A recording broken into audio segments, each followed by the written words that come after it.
Linking verbs, the unseen connectors of English grammar. Hello, language learners. Today we are diving into an incredibly important, yet often overlooked, area of English grammar, linking verbs.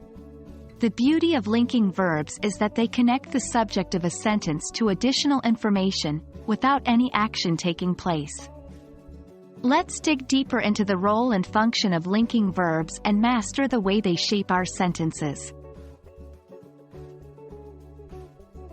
So what exactly are linking verbs? Well, linking verbs, also known as copulas, are verbs that do not express action. Instead, they connect the subject of the verb to additional information about the subject. This can be a noun, an adjective, or a pronoun that describes or identifies the subject.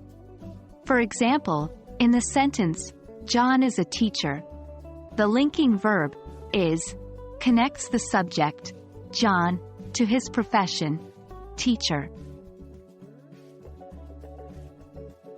There are a few verbs that are always linking verbs.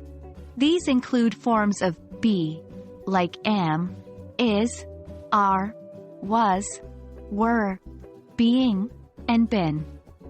In addition to these, the verbs become, seem, look, feel, sound, taste, smell, appear, grow, stay, remain, and turn can also function as linking verbs, depending on the context. These verbs are linking when they connect the subject to a state or condition, rather than an action.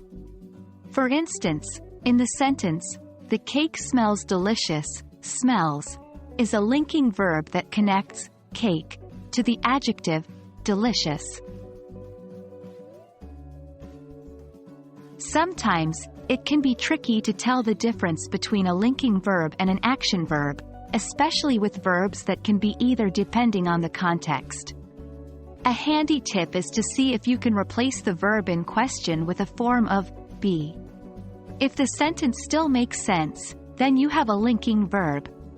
For instance, consider the sentence, the flowers smell sweet. If we replace smell with are, we get the flowers are sweet, which still makes sense. So, smell is a linking verb here. Linking verbs play a crucial role in English grammar by providing a structure for sentences to add more detail or description about the subject. Without linking verbs, we wouldn't be able to connect subjects with their characteristics or states of being. They allow us to say things like, I am happy, or, the sky looks beautiful, painting vivid pictures with our words. And there you have it, folks. We hope this discussion on linking verbs has been helpful and illuminating. As you continue your English learning journey, remember that linking verbs are your secret weapon for adding depth and richness to your sentences. They might seem simple, but they truly are the unseen connectors in English grammar. Keep practicing, and happy learning!